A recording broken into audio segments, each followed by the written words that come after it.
ഇപ്പോഴത്തെ ഗവൺമെന്റ് കഴിഞ്ഞ 8 വർഷങ്ങളായി കേരളത്തെ ഭരിച്ചുകൊണ്ടിരിക്കുന്ന ഗവൺമെന്റ് സ്പെഷ്യൽ സ്കൂളുകളുടെ കാര്യത്തിൽ പലതരത്തിലുള്ള ഇടപെടലുകൾ നടത്തിയിട്ടുണ്ട്, നിരവധി ചർച്ചകൾ നടത്തിയിട്ടുണ്ട്. സ്പെഷ്യൽ സ്കൂളുകൾക്ക് ഒരു പാക്കേജൊക്കെ സൃഷ്ടിക്കാനും അതിനനുസരിച്ച് കുറച്ച് ഫണ്ട് വിതരണം നടത്താനൊക്കെ പരിശ്രമിച്ചിട്ടുണ്ട്. പക്ഷെ എന്നാലും സ്പെഷ്യൽ സ്കൂളുകൾക്ക് അർഹമായ നീതി ഇപ്പോഴും കേരളത്തിൽ ലഭിച്ചിട്ടില്ല. അതുമാത്രമല്ല, അനീതികൾ പലതും ഈ മേഖലയിൽ നടക്കുന്നുമുണ്ട്. ഞാനിത് പറയുന്നത് ജനപ്രതിനിധികളോ ഭരണകൂടത്തിലുള്ളവരോ കേൾക്കുകയാണെങ്കിൽ എന്തൊക്കെ അനീതികളാണ് സ്പെഷ്യൽ സ്കൂളുകളിൽ ഉള്ള മക്കൾക്ക് സർക്കാർ ഭാഗത്തു നിന്ന് ഉള്ള അനാസ്ഥ മൂലം സംഭവിക്കുന്നത് എന്ന് അന്വേഷിക്കാൻ വേണ്ടിയാണ് ഞാനിത് പറയുന്നത്. അവർ കേൾക്കാൻ വേണ്ടി തന്നെയാണ് ഞാനിത് പറയുന്നത്. ഇവിടെ സ്പെഷ്യൽ സ്കൂളുകൾക്കുള്ള പാക്കേജ് അനുസരിച്ചുള്ള ഫണ്ട് വിതരണം ചെയ്തതിൽ കഴിഞ്ഞ വർഷവും ഈ വർഷവും സ്കൂളുകളുടെ ഗ്രേഡ് തിരിച്ചതിൽ അനീതി സംഭവിച്ചിട്ടുണ്ട്.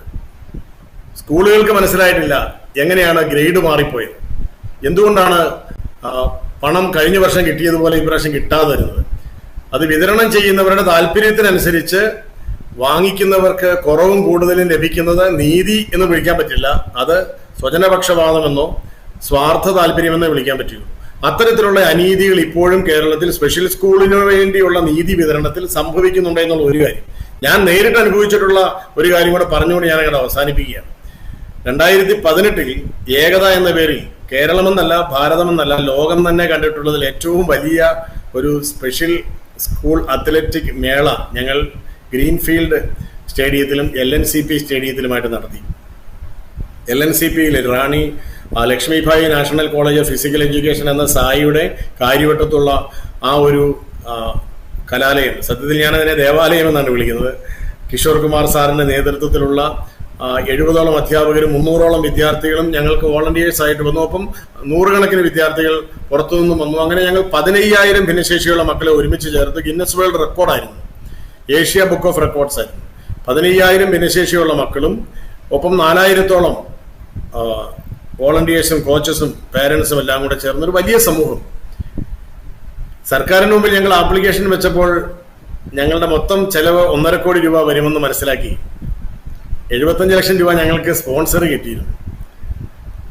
75 ലക്ഷം രൂപ സോഷ്യൽ ജസ്റ്റിസ് ഡിപ്പാർട്ട്മെന്റിൽ നിന്നും തരാം എന്നുള്ള വാക്കുമുണ്ടായിരുന്നു. അങ്ങനെ ഞങ്ങൾ ഈ പരിപാടി നടത്തുകയുണ്ടായി. സർക്കാരിൽ നിന്ന് തരാമെന്ന് പറഞ്ഞ 75 ലക്ഷം രൂപ സർക്കാർ തരാതെയായി. കേരള സ്പെഷ്യൽ ഒളിമ്പിക്സിന് അത്രയും രൂപ കടമായി അതിൻ്റെ ഭാരം, അതിൻ്റെ ഉത്തരവാദിത്തപ്പെട്ട ഞങ്ങൾ ചുമക്കാൻ തുടങ്ങിയിട്ട്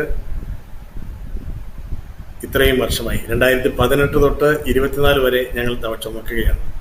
എത്ര തവണ ഞങ്ങൾ സോഷ്യൽ ജസ്റ്റിസ് ഡിപ്പാർട്ട്മെന്റ് കയറി ഇറങ്ങി.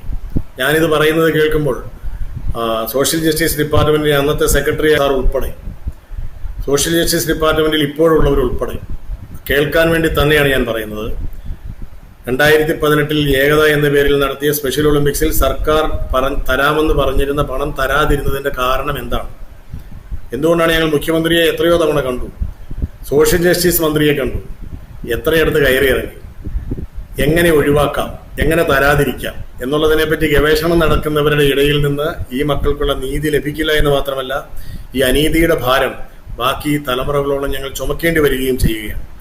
അപ്പോഴൊക്കെ ആഗ്രഹിക്കുന്ന ഒരേ ഒരു കാര്യമേ ഉണ്ടായിരുന്നു, ആ മനുഷ്യൻ നീതിമാനായിരുന്നു എന്ന് എഴുതി വച്ചിരിക്കുന്ന ആ കല്ലറയിലേക്ക് നോക്കി അങ്ങ് മരിക്കാതിരുന്നെങ്കിൽ എന്ന ഒരു സാധാരണ പൗരബോധത്തിൽ നിന്നുണ്ടാകുന്ന ഒരു നീതിക്ക് വേണ്ടിയുള്ള നിലവിളി അങ്ങ് കൂടെ ഉണ്ടായിരുന്നെങ്കിൽ ഇങ്ങനെ സംഭവിക്കില്ലായിരുന്നു എന്ന് കേരളത്തിൽ സ്വന്തം അവകാശം ചോദിക്കാൻ അർഹത ഉണ്ടെങ്കിലും ചോദിക്കാൻ കഴിവില്ലാത്ത, പരിമിതികളുള്ള, ഭിന്നശേഷിയുള്ള ആയിരക്കണക്കിന് 10,000-കണക്കിന് മക്കളും അവരുടെ മാതാപിതാക്കളും അവരെ പരിശീലിപ്പിക്കുന്ന വിദ്യാലയങ്ങളും അധ്യാപകരും അനധ്യാപകരും ഉൾപ്പെടുന്ന ലക്ഷക്കണക്കിന് ജനങ്ങളുടെ നിലവിളി ഇന്ന് കേരളത്തിന്റെ നീതി ബോധത്തിന് മുമ്പിൽ ഇങ്ങനെ ഉയർന്നു നിൽക്കുകയാണ്.